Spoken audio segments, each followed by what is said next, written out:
Meus queridos irmãos e irmãs, você aqui na Catedral Maronita Nossa Senhora do Líbano, também você em casa nos acompanhando. Se você acha que você está com calor, é porque você não está usando isso aqui. Então olhe para o padre e se console. Eu acho que é uma maneira, a igreja sabe, ele falou assim, esses padres precisam se converter e rezar pelos pecadores, inclusive eles que são os primeiros. Então é uma maneira de penitência. Brincadeira, mas que esquenta, esquenta. Mas é muito bom, sou feliz de poder usar esse paramento, de poder presidir essa Eucaristia com você. Você que quem sabe vem pela primeira vez, você que ligou a TV agora e está nos acompanhando, que não tinha ainda assistido ou que está esperando, precisando de Deus, receber uma palavra, uma direção. Em primeiro lugar, eu quero dar uma dica para você, se você quiser seguir, você siga. Eu falei isso na vigília. Você sabia, isso é provado cientificamente, que quanto mais você abana, mais quente fica, porque o seu corpo está produzindo calor. A melhor forma, sério, isso é provado cientificamente, a melhor forma de você lidar com esse calor é você parar, respirar tranquilamente, que o seu corpo naturalmente vai encontrar uma forma de queimar ali um pouco mais de água, em vez de queimar gordura, né, mas não queima. Queima um pouquinho de água, vai normalizando a sua temperatura. Agora, se você quiser continuar, continue, só que provado cientificamente, não é? Tem gente que abana, já gosta de abanar o outro, já faz aquela confusão, né? Joga o leque no olho do outro. Ai, desculpa, eu não vi. Eu vi bem de perto, no meu olho. Mas enfim, está quente mesmo, né, gente? Mas existe um tempo para cada coisa. A gente vai aprender isso até com o tempo, né? Apesar de no Brasil, as estações não serem tão bem definidas, você vai em países como os Estados Unidos, por exemplo, tem lugares nos quais as estações são muito definidas. Tem o inverno, que é neve, tem o verão, que é um pouco mais cálido, um pouco mais quente, tem o outono, tem a primavera. No Brasil, por ser um país bem tropical e a cada ano mais tropical, né? Deus nos defenda, as estações não são tão definidas, mas mesmo assim dá para a gente perceber as nuances do tempo. Você percebe que janeiro, principalmente para nós aqui em São Paulo, capital, mas em todos os lugares, temos um seminarista de Belém do Pará aqui, né? Seja bem-vindo. Lá também não é fácil, né? Lá é muito quente, já fui a Belém, já morei em Palmas, no Tocantins. Lá você frita ovo mesmo, mas você frita de dúzia. Pode jogar no chão que frita. Tem lugares muito mais quentes, mas aqui em São Paulo, em janeiro, fevereiro, é muito quente, muito concreto, não é? A gente sabe quais são os problemas das grandes cidades, pouca vazão para a água, aí esquenta demais, chove, vem as enchentes, as enxurradas, enfim. São os problemas que todos nós enfrentamos. Mas o interessante, meus irmãos e minhas irmãs, não é somente nós nos prendermos nesses detalhes irrelevantes para a nossa vida. O interessante é nós percebermos que a natureza, as realidades que acontecem na história, elas têm também, elas portam um ensinamento muito concreto para nós.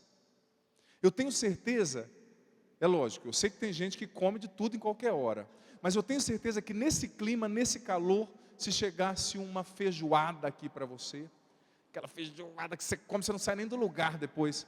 Já comeu uma feijoada? No calor, assim? Porque a feijoada combina mais com o frio, não é verdade? Você não teria tanto apetite como se fosse no frio.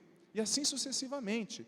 A vida é dividida em ciclos e é dividida em tempo. Tem um poema muito bonito do Carlos Drummond de Andrade, no qual ele diz que tão sábio foi o Criador que teve a ideia maravilhosa de dividir a vida em dias e em ciclos. A vida da gente é dividida em dias, é dividida em ciclos, é dividida em tempos. Nós estávamos falando do clima, nós estamos vivendo um tempo de verão, mas na nossa alma, nos nossos relacionamentos, na nossa vida concreta também existem estações, às vezes não muito definidas, mas existem. Você já percebeu que existem tempos nos quais a gente enfrenta tanta barreira, tanta dificuldade, parece que tudo que não podia acontecer, acontece.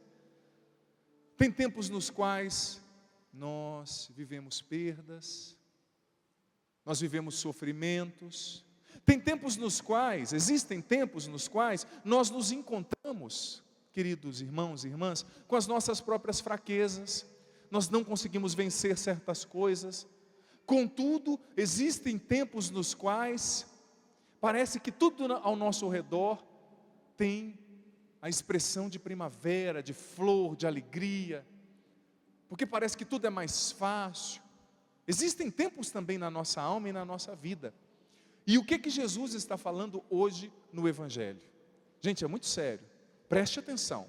Não deixe o calor roubar de você o mais importante, que é a concentração que você precisa ter para ouvir o que Deus quer te falar. Você aqui, você em casa. Jesus está dizendo que aqueles homens, Jesus era muito educado, né? Se fosse um cara mais grosso, eu teria chamado eles de alguma outra coisa. Seus bando de, não é? O que eles falaram? Olha, aquelas coisinhas, as coisas que mais atrapalham a nossa vida, os nossos relacionamentos, não são as grandes, são as picuinhas. Eu acabei com o meu casamento, padre. Eu não aguentava mais. Mas o que aconteceu? É que ele não fechava a pasta de dente depois que escovava. Como tem aquela foto na internet, né? Esses dias eu achei engraçado, até falei em uma missa aqui, eu vi uma caveira com um cabelo feminino bem grande e uma plaquetinha do lado, só os ossos, né? Está aí a mulher que resolveu esperar o homem perfeito. Era um esqueleto. E vice-versa, né? Porque os homens também, as mulheres também, nem sempre vão ser aquilo que a gente idealiza. Mas enfim, Jesus estava dizendo para aquele povo: vocês estão brigando por picuinhas, por coisinhas. Estão aqui perguntando por que os meus discípulos não jejuam. E Jesus foi categórico, querido irmão, querida irmã, dando uma belíssima catequese e revelando as peculiaridades do reino de Deus que entrava na história ali na sua pessoa encarnada. Ele respondeu com uma pergunta: acaso quando você vai para um casamento geralmente é motivo de festa, né? Depende, né? Que nem tem aquele ditado que a mulher chegou no marido e falou assim: ô Zé, estamos completando 25 anos de casado hoje, vamos matar aquela cabrinha, ou aquele novilho para a gente fazer uma festa? Mata não, ele não tem culpa, mulher. Ele não tem culpa de nós termos casado, né? Ou seja, estava ali de saco cheio. Mas enfim, geralmente o casamento é um lugar de alegria, ainda mais na cultura de Jesus. Você acha que brasileiro é festeiro, né? Na época de Jesus, na cultura de Jesus, eles celebravam um casamento por 7 dias e 7 noites. E ai se o noivo deixasse faltar o vinho, hein? Tinha gente que nunca nem tinha visto o noivo, com certeza chegava lá: esse cara é meu amigo. 7 dias e 7 noites de boca livre, né? O que aparecia de penetra, com certeza, eu não estava lá para saber, mas eu pressuponho que tenha sido assim. Casamento era um tempo de festa. Então no casamento, ninguém jejuava, porque jejuar, a palavra, na Bíblia, a palavra jejuar significa você se penitenciar, você assumir também aquela tristeza da penitência, não tristeza, mas uma interiorização, você se entranha na penitência. Jesus falava: como é que você vai viver isso em pleno casamento? Jesus estava falando não do casamento que estava acontecendo, mas ele estava falando do maior e mais significativo casamento que já aconteceu na história. As núpcias entre ele, o cordeiro, o noivo e a igreja, a sua noiva, que começaram ali e que vão acabar quando ele regressar na parousia, na sua segunda volta. Então Jesus estava dizendo: olha, para de ficar preso em bobeira, em picuinha, porque o evento mais importante da história está acontecendo. O Filho de Deus se fez homem e vocês estão brigando por causa de bobeiras. Ou seja, Jesus estava dizendo para aqueles homens, em outras palavras: vocês não têm discernimento, vocês não têm sabedoria e vocês não estão conseguindo entender o tempo que visita vocês. Gente, na nossa vida também é assim. O tempo não é seu amigo e nem seu inimigo. Depende do jeito que você lida com ele. Existem vários ciclos, como dizia Carlos Drummond. Existem vários momentos que visitam a minha, a sua, a nossa história. Pode ser que você que está aqui hoje, ou que você que nos acompanha, esteja vivendo um tempo de dor, um tempo de perdas, um tempo de sofrimento. Mas pode ser também que você esteja vivendo um tempo normal, não sei. O importante é pedir a Deus e cultivar o discernimento para entender cada tempo que visita a nossa história, porque cada tempo é um momento no qual Deus entra na nossa história e se revela, como eu dizia na segunda passada. E às vezes a gente acha que os tempos bons são somente os tempos de festa. Esses dias eu dizia que eu encontrei um pai, que eu sabia que a filha dele estava com uma depressão profunda, quase tentando suicídio. Aí eu perguntei para esse pai: e a sua filha como que está? Ele me disse: ela está bem, ela está ganhando 4.000. Eu fiquei quieto. Você vai falar o quê para uma bênção dessa, né? Eu não estou perguntando o que ela faz ou o que ela ganha, eu estou perguntando o que ela é, como ela está. Como que está o coração dessa menina. Sabe, gente, às vezes a gente não entende o que é importante na vida. A gente não consegue discernir. O que é discernir, gente? O que é discernir? É separar uma coisa da outra e entender o que é essencial. Entender o que nós precisamos valorizar na vida de verdade. Sabe, aquela frase linda, tem uma frase linda de Victor Hugo, grande dramaturgo, poeta francês, que diz que a vida da gente já é tão curta para que a gente viva tudo que a gente tem para viver e a gente perde tempo com tanta bobeira. A gente não consegue identificar o tempo que a gente está vivendo. Gente, às vezes um tempo de sofrimento é um tempo preciosíssimo na sua vida, na minha vida, na nossa vida. A gente não pode se permitir sair do sofrimento sem usufruir dele tudo o que ele tem para nos acrescentar.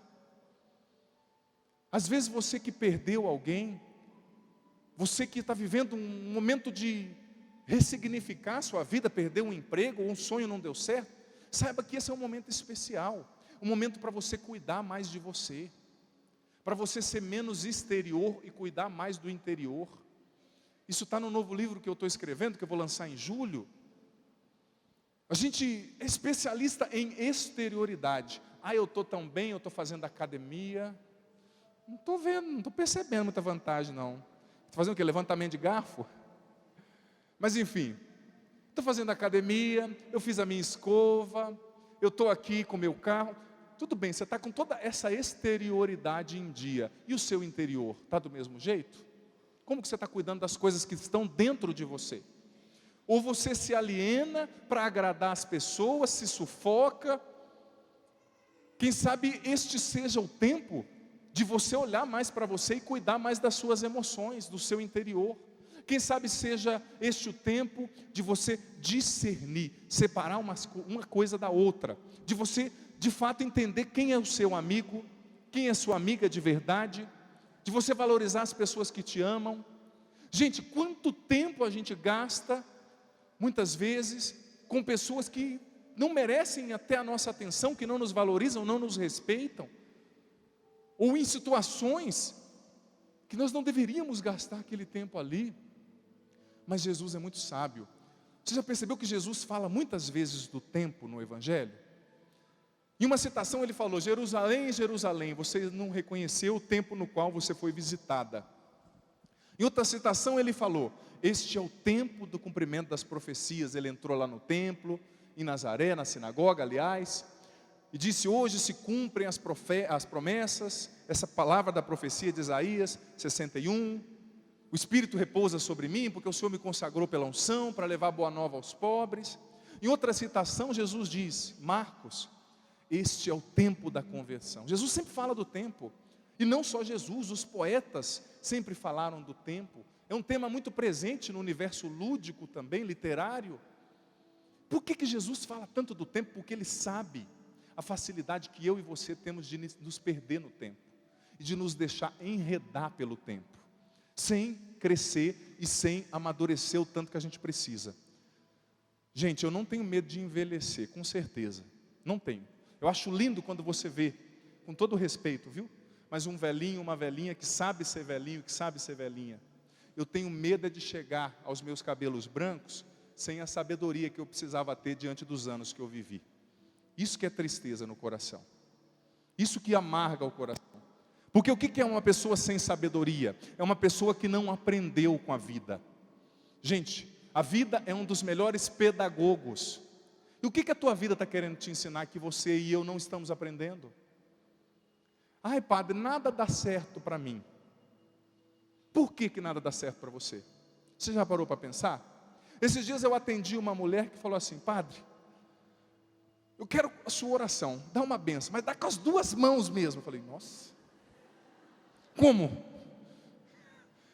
Eu não ri na hora, né? Depois que eu pego um pouco mais de liberdade, eu fico mais assim, soltinho, tirando uma onda, mas no início eu falei, sim, minha filha, pode falar.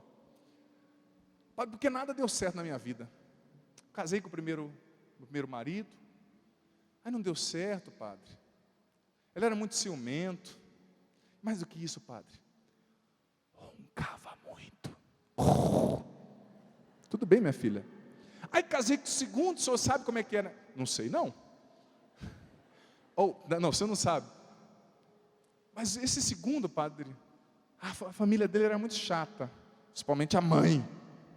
Aquela víbora, calma. Não deu certo. Separei. Aí casei com o terceiro. E ele foi ficando careca de uma vez, padre, sabe? Também não me dava, ele era muito inseguro, padre. Sabe, não me dava aquela sustentação psicoafetiva, emocional que eu precisava.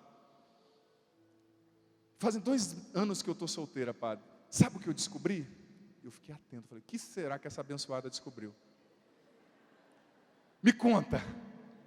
Eu descobri que o problema sou eu, padre, não é ele, não são eles. Não é eles, aliás, não são eles. Esse calor confunde até a concordância verbal e nominal na cabeça da gente, né? Mas que mulher madura. Eu achei que no início ela estava ali, né, falando coisas sem nexos, mas ela me evangelizou. Ela falou, padre, eu percebi que o problema não eram nenhum dos meus 3 maridos. O problema está em mim. Eu preciso melhorar como pessoa. Eu preciso me curar. Falei, que bom, minha filha, viu? Abençoei até com as 2 mãos, com a cabeça junto. Falei, você mereceu agora, porque o que aconteceu? Essa mulher soube aprender com a vida.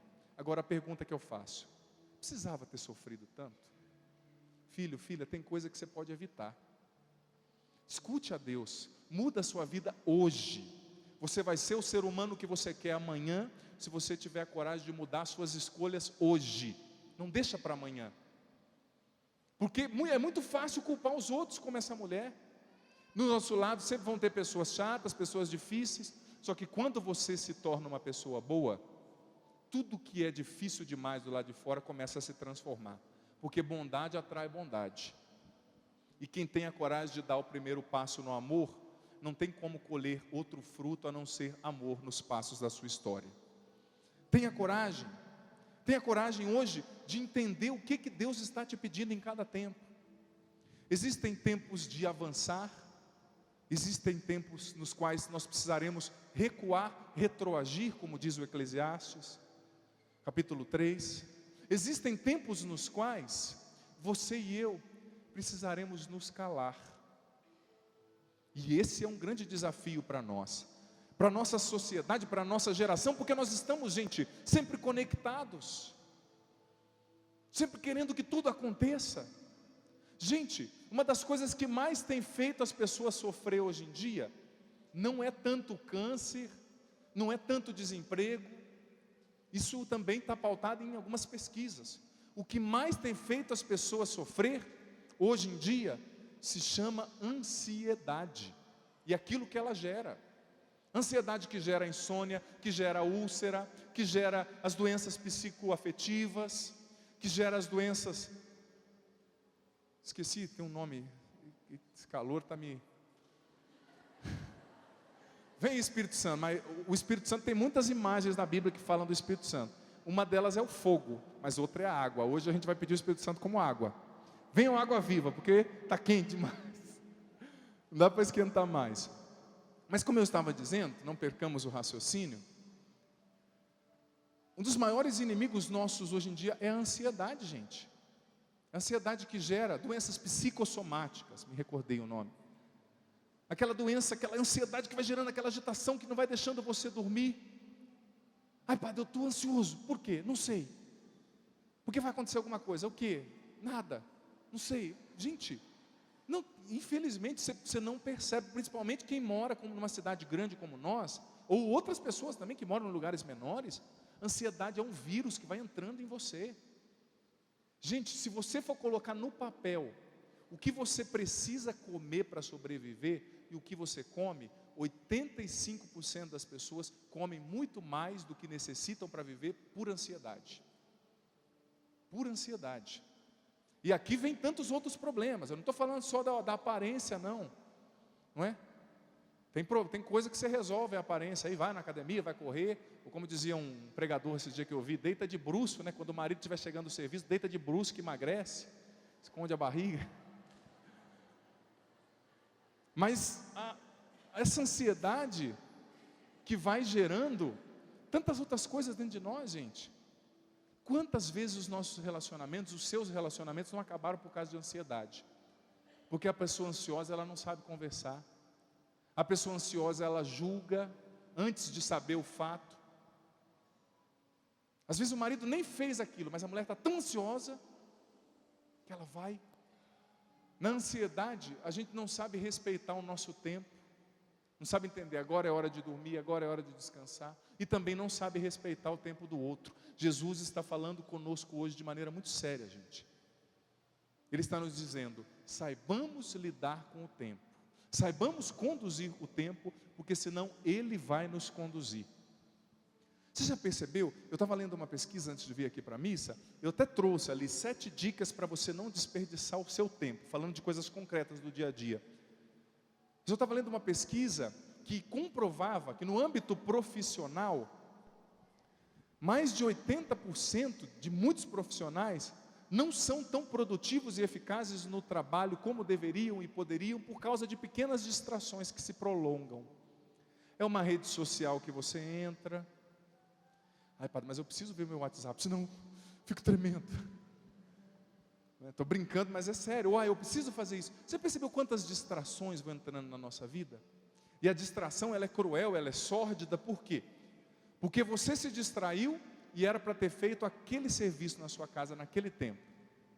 Só que você se distraiu, ficou na televisão, ou ficou lá enrolando, aquilo que a psicologia chama de procrastinação, a atitude de enrolar, de não ser objetivo, assertivo, de não fazer as coisas que precisam ser feitas, no trabalho, na casa. Se você perde tempo numa coisa aqui, você vai tirar esse tempo em outra coisa ali. Aí começa, já sai de casa porque se atrasou nisso, aí já faz o outro correndo, aí já pega o trânsito, já começa a xingar, mas não é por causa do trânsito, é porque você está atrasado. Porque se você fosse mais organizado, você saía antes. Aí já chega estressado, aí parece que quando a gente está atrasado, tudo dá errado, né? Já vai, chuta um prego no chão, já diz glória a Deus, né? Como a gente diz quando acontecem essas coisas por aí, né? Precisávamos dizer, né? Aliás, mas nem sempre dizemos. A procrastinação a gente não sabe, até nas coisas práticas. Jesus está querendo também, gente, nos ensinar e falar conosco a respeito das coisas mais óbvias, mais práticas da nossa vida. Ele está dizendo, olha, você precisa entender o seu tempo, viver bem cada tempo que eu providencio na sua história, e você precisa também organizar-se no seu tempo cotidiano, para viver melhor. Muitas das brigas começam através dessa procrastinação, que é a atitude, falando português mais vulgar, da enrolação. Às vezes o casal briga, porque o esposo está ali enrolando, aí atrasa para fazer uma coisa, aí a mulher briga, aí ele justifica, inventa uma mentira, aí começa brigando também, porque a mulher fala uma coisa que ele não quer ouvir, aí ele fala duas que ela não quer ouvir. Você está vendo como as brigas começam? Os desentendimentos nas pequenas coisas. Mas Jesus está dizendo, vivamos bem o tempo, não sejamos reféns do tempo, e mais, saibamos também compreender e respeitar o tempo do outro. Já viu aquela pessoa sem discernimento? Chega em casa, encontra lá o irmão, ou a mãe, ou o pai, ou o esposo, está vendo às vezes que a esposa quer ficar quieta, principalmente os homens, né? A gente tem um momento que a gente brinca com a caixinha do nada. Esses dias eu ouvia também uma entrevista de um psicólogo muito famoso, muito conhecido, dizendo que a mulher é constitutivamente relacional, ela tem essa necessidade de falar mais, de ser ouvida, e os homens eles têm, estou mentindo, mulheres? E os homens eles têm momentos nos quais eles entram na caixinha do nada, né? E está olhando para um ponto assim, o que tem ali? Eles somem. São as diferenças, né? Constitutivamente falando, é lógico, eu não quero generalizar, que essa questão é muito ampla, não quero também abrir um tratado de psicologia comportamental para falar disso, mas enfim, são peculiaridades que ninguém pode negar. Existem sim essas diferenças, essas e outras, pode ser que varia de caso para o outro, mas geralmente é assim. Às vezes a esposa ou o esposo quer ficar quieta e chega lá o outro, falando. Às vezes a gente quer ajudar e acaba atrapalhando, né? É que nem o cara que chega lá no velório.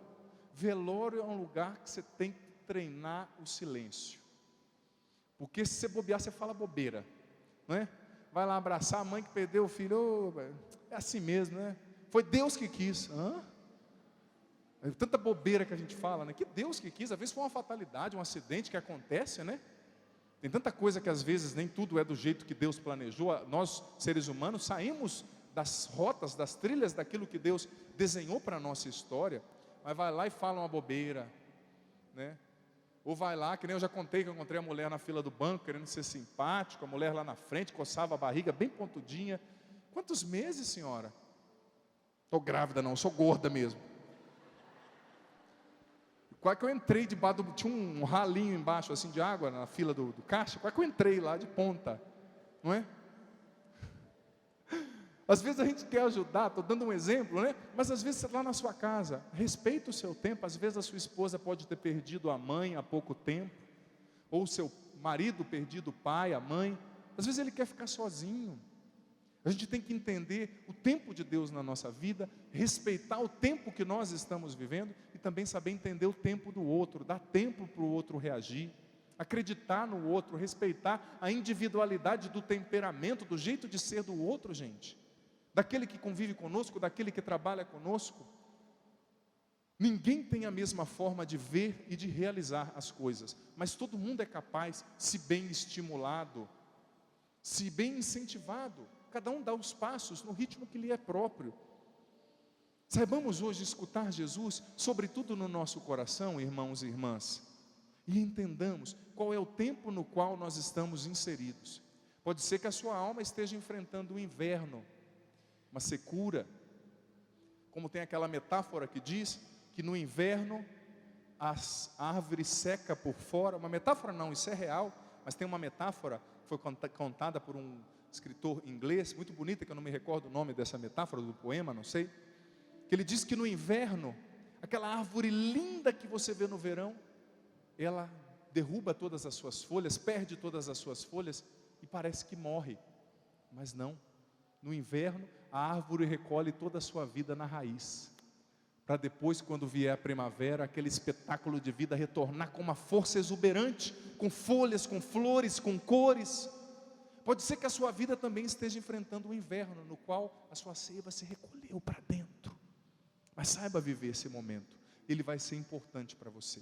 E quando vier também a estiagem, um verão intenso, você vai ter umidade nas raízes para suportar, com sabedoria e com discernimento.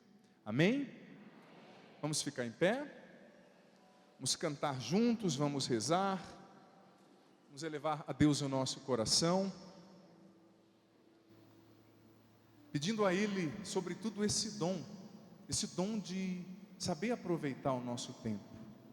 Antes de nós cantarmos até, eu quero fazer uma pergunta e quero que você, aqui, você em casa, que eu também, que nós respondamos para nós mesmos. Você consegue hoje identificar o que Deus está fazendo na sua vida? E o que tempo você vive? Usando a metáfora das estações.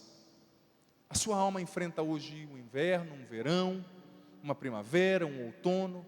Qual o tempo que você vive? Que eu vivo? Responda para você mesmo. E se permita viver esse tempo. E saiba que as árvores mais fortes, aquelas que não são derrubadas pelo vento, são aquelas que têm as raízes mais profundas na terra. Não tenha medo de se recolher nas suas raízes, quando necessário, para depois nascer com força, na hora certa. Vamos levantar os nossos braços e vamos cantar juntos agora. Com muita alegria, com muita unção. Não nos deixemos abater, até mesmo pelo tempo quente que nós vivamos. Que a sede da nossa alma, da água viva do Espírito, seja mais forte. E que nós saibamos clamar. De braços erguidos, cantemos juntos, com muita alegria, com muita disposição. Sei, os que confiam no Senhor revigoram suas forças se renovam.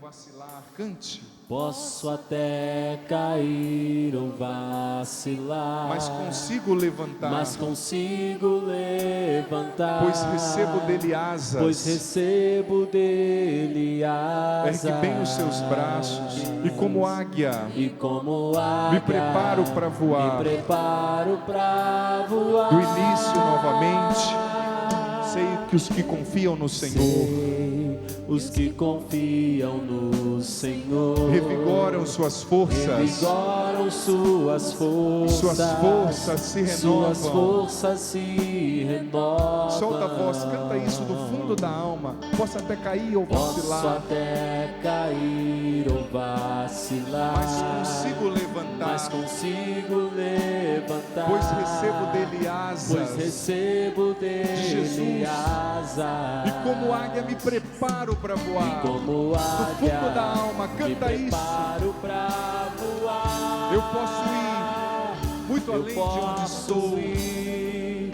muito além de onde estou. Vou nas asas do Vou Senhor. nas asas do Senhor. O seu amor O seu amor é o que me conduz. é o que me conduz. Posso voar Posso voar e subir sem me cansar. sem me cansar. Ir pra frente sem me fatigar. Sem me fatigar. Vou com asas como águia. Vou com asas.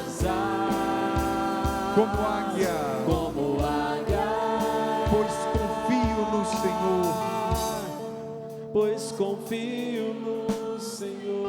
Do início, uma vez mais, erga bem os seus braços, filho, filha, e solta a sua voz. É para Deus que você está cantando. Sei, os que Dê a Ele o confiam seu no melhor neste Senhor tempo da sua história. revigoram suas forças. Ele quer te dar asas de suas águia forças se renovam. para voar mais alto, para superar as dores, o que te limita. Posso até cair ou vacilar, Mas consigo levantar, mas cante, consigo levantar, pois recebo dele pois asas. recebo dele asas. E como águia me preparo para E voar. como águia me preparo para E levanta mais alto que você puder os seus braços e canta para Ele. Posso ir muito além de onde estou. Vou nas asas do Senhor, Vou canta para nas Deus. asas do Senhor. O seu amor O seu amor é o que me conduz. é o que me conduz. Posso voar Posso voar e subir sem me cansar. E subir sem me cansar. Ir pra frente sem me Ir pra fatigar. frente sem me fatigar. Vou com asas, cante, Vou com asas. como águia, Como águia. pois confio no Senhor. Pois confio no Senhor. Só você canta esse refrão. Eu posso ir Eu posso ir muito além de onde estou. Vou nas asas do Senhor. O seu amor é o que me conduz. Posso voar e subir sem me cansar. Ir para frente sem me fatigar. Vou com asas, como águia, pois confio no Senhor. Pois confio. E mantenha os seus braços erguidos agora, filho, filha. Vá apresentando a Deus nesse momento o tempo que você está vivendo. apresento a Até minha mesmo vida. você que está aqui, que nos acompanha pela TV, que não tem o hábito de falar assim livremente com Deus, que não tem o hábito de rezar, agora tenha essa atitude, essa iniciativa. Vá entregando a Deus com as suas palavras o seu coração, aquilo que você hoje experiencia, as estações da sua alma, o tempo que hoje você vive, que seja, ainda que seja um tempo de inverno, vá dizendo para Deus agora: Senhor, eu te entrego essas dores, essa perda, essa frustração, esse inverno na minha alma. Senhor, eu te entrego esse verão cálido, essa estiagem que está roubando a água do meu interior, a fertilidade, a alegria. Senhor, eu te entrego a beleza também dessa primavera que eu estou vivendo na alma, nas emoções, nos afetos, esse outono belíssimo que conserva a vida, que irradia também a energia da criação. Vai entregando o seu coração, vai entregando agora o tempo que você vive, e sobretudo, vá pedindo a Deus, filho, filha, discernimento, sabedoria. Senhor, como sacerdote hoje, nessa missa que falou, uma leitura linda, falando do sacerdócio, esse salmo lindo, que é até o meu lema de ordenação, neste dia eu te peço, Senhor, dai-nos o dom da sabedoria, Senhor, e do discernimento, para nós sabermos separar uma coisa da outra na nossa vida, para nós sabermos priorizar o que é essencial, valorizar o que verdadeiramente tem valor e precisa ser valorizado na nossa vida. Senhor, dai-nos sabedoria e discernimento para identificarmos o tempo no qual nós estamos inseridos e para tirar todo o proveito, o maior proveito possível deste tempo, aprendendo com as podas, com as perdas, mas também com as alegrias, sabendo recomeçar sempre em tudo. Senhor, liberta-nos da procrastinação, da enrolação. Dá-nos a graça de sermos objetivos, assertivos no âmbito relacional, espiritual, comportamental, profissional. Derrama sobre nós o Teu Espírito Santo, Senhor, irrigando a nossa alma agora, nos batizando, nos enchendo. Vem, Espírito Santo, encha-nos agora, batiza agora quem está aqui, quem nos acompanha pela TV. Vem, Espírito Santo, liberta-nos de tudo que nos limita, de tudo que limita a nossa visão. Enche a nossa alma, cura as feridas dentro de nós, Espírito Santo. Faça em nós uma obra de restauração e de fato, dai-nos asas de águia, para que nós não estacionemos nas dores e feridas da nossa história, mas que nós saibamos voar e ir mais além. Dai-nos essa graça, Espírito Santo.